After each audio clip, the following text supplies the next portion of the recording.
T-minus 10.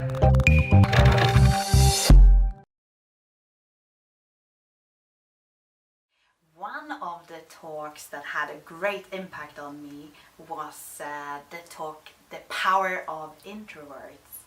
I think that I felt that it really hit my heart somehow, because people tend to think that I'm more of an extrovert, but I'm really not. I think my first TEDx might have been Al Gore's anti-global warming talk, which sort of set the theme for what TEDx or TED could be for me at its best, which is dealing in a relatively entertaining and approachable way with absolutely big and important questions. When I discovered TEDx, I was in Hungary, and we had this TEDx-like event, and I started wondering about what is TEDx, and then I ended up creating my own event in Egypt when I went back. I listened to a lot of the ones about science and looking at how cells and cells function. Obviously those are exciting for me because that's what I'm doing. I'm working with cells. There was this one TED Talk about TED Talks, which I pretty much liked. It was basically doing statistics about TED Talks. It was very short, like a 5-minute talk.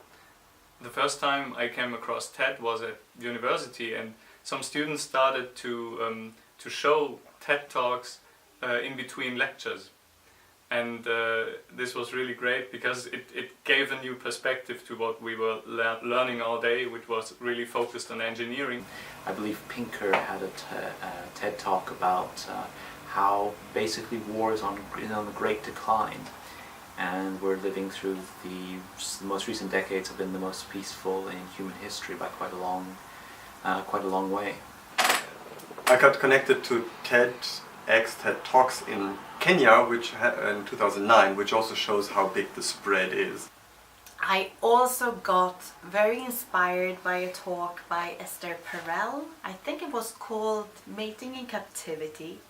She is speaking about something that is very dear to me. It's about eroticism and how to survive eroticism in a long-term relationship.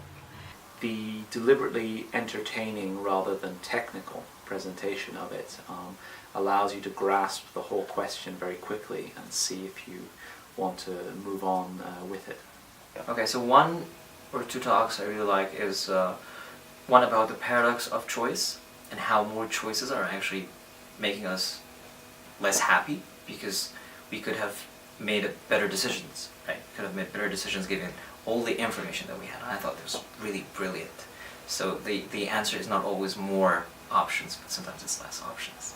And there was this, there was also I think it was called the shortest TED Talk about shoelacing. I like it, was very brief. And then the talk that's the best and closest to my work is the famous Hans Rösling talk on how the world is reshaping and changing, and how we shouldn't panic about population growth. And so that's the one I watched among the first and still remember.